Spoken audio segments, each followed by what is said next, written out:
Hey everyone, and welcome to the Escape Room Google Form tutorial. Today I'm going to be teaching you how to create an escape room using a Google Form and the template that I've provided for you in the comments below. So make sure that you click the link that's in the description on this video so that you can make a template.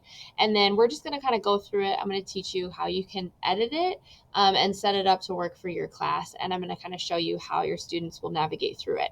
So once you create a copy of the template, it's going to look like this.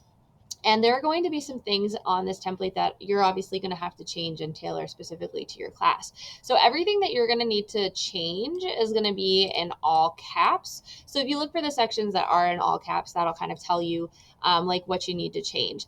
We're going to just start kind of at the beginning. I'm going to show you kind of what this looks like. This is your teacher view, and then this is going to be the student view as they're filling out the form. So to begin, they're going to have to enter a team name. Now, if you don't want them to have a team name or you don't want their names at all, it doesn't really matter. You can delete one of these first two on your template. So you can just click it and then hit the little delete button.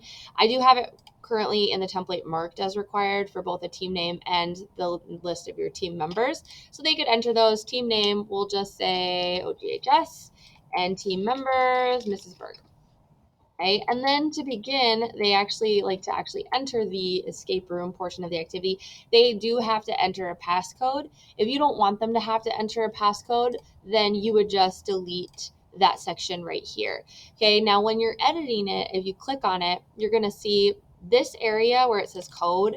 That's where you're going to enter your passcode that you want them to be able to enter. So for example, if you want to use like your room number, you can just type your room number in there where it says code, and then you can change this to say, to begin your escape and win the race, enter the code of the room in which you are contained, or something spooky like that. And you can get creative with that. If you want to put like a little riddle there that they have to solve and then put the answer to the riddle, you can do that as well. It's kind of up to you. So whatever you want to do to have a little bit of fun with it, but this is just to get them actually into the activity.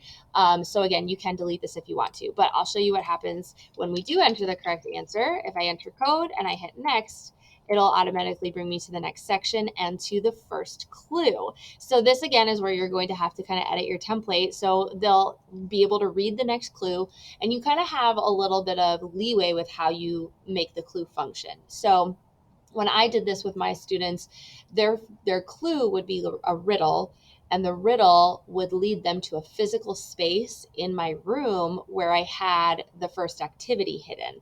Okay, so you can kind of do this whatever way you want. Like if you want them to search around your room for where you have the clue hidden, you can do it that way. You could expand it to like the school that you guys are in. If they're allowed to like wander around the school, you could have a clue hidden or the activity hidden somewhere in the school and have the clue leading them to that location.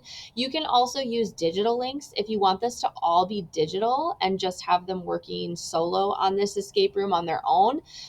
You can insert a link as well that would they would have to explore, and you would have to obviously have some directions as to like where they need to go in the link, or you could have like a riddle that tells them where to navigate. So they'll read the clue and then they'll be able to go to the next section once they find the activity or once they click on the link or whatever it is. And then the next section, they actually have to have the code to be able to proceed. So if I try to proceed, it says that I have to have the correct answer. And if I type in the incorrect answer, it'll say try again because it's not the correct code. Okay, so I'm going to go back to the template here and show you kind of how this works. So this is the section where you would enter the riddle for your first clue. So you can just click and highlight it, and then you'll type your clue there. To insert a link, you would just hit this like little insert link icon, and then you could insert a website link. But again, just make sure you kind of give them instructions on where they're looking for the code or whatever it is. There are also a lot of like different digital locks that you can use if you want to use a digital lock, like they have to go solve maybe a digital puzzle. If you just type digital lock into the search bar, you're going to find a lot of resources. Okay, now this section right here where it says challenge one, you can list like the activity that they're doing. So like maybe they are exploring like a Google map or something. You could list, Google map, just so they know that they did find the correct first activity or first challenge or whatever. And you can feel free to change the title of that as well. But this is the part that you're going to have to make sure you change. So where it says code, and I have here that it's written in lowercase letters in order, but you can change that to be whatever you want. You are going to have to, where it says code here, you're going to have to type in whatever code it is. So some examples of things that I have done with my students, some of the challenges that I did with my escape room is one of them was like a multiple choice, right? And then I use the letters of the correct answer to make the code. So the code doesn't have to like be an actual word. It can just be a group of random letters or whatever. Just make sure that you tell them if it's lowercase or uppercase, because it does have to match exactly. So make sure that you kind of emphasize that. So I've done multiple choice. I've also done where they had like matching. So I like cut up pieces of paper, kind of like a puzzle, and they had to match like one set to another set, or like a term with a definition. And then on each of those, you would have like a letter. And so once they got it in the correct order, then the order of the matches could be the code. So there's lots of different things that you guys can do. I also, had them write a paragraph, and they had to bring the paragraph to me. If I approved of their paragraph, length, complexity, depth, all of that stuff, then I would give them the next code. So you could also do it that way. You could have somebody in the school like actually have a code for them, so they have to like go find the person that the riddle is cueing them towards, and then the person could give them the code.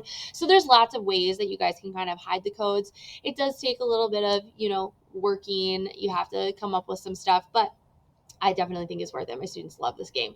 So you do have to type the code there, and then you'll see that once the students, solve the activity or solve the riddle and they get the correct code, then it will move them on to the next clue. Okay. And so that process just repeats. Like once they solve the first clue and the first activity to get the code, it'll move them on to the next one. And you can repeat that as many times as you want. On the template, I believe I have 4. Yep, I have 4 sections. Okay, so it'll be clue to 4, challenge to 4. If you only want them to have 2 or 3, you can feel free to just click, and you can delete any section, just the little buttons, and it says delete section. Just make sure if you delete the clue, you also delete the challenge section by clicking delete section. And then at the bottom, I do have this final challenge set up. So I would always include a riddle as like my final challenge, and the riddle would lead them to, I had this like huge chest that was full of prizes. And so the riddle would lead them to find the code that unlocked the chest. And so once they got it unlocked, then they would like escape the room, and they would also get to pick a prize from inside of the chest.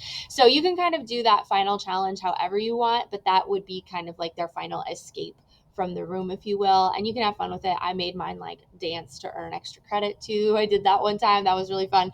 So you can really play around with this. You can make it your own. You can make it unique. If you guys need help putting this together, definitely reach out and ask me. It does just take time to make the different activities for all of the challenges, but hopefully this template will help kind of expedite the process of actually creating the Google Form escape room. All right, it's been all for today. Let me know if I can help you in any way. See you next time.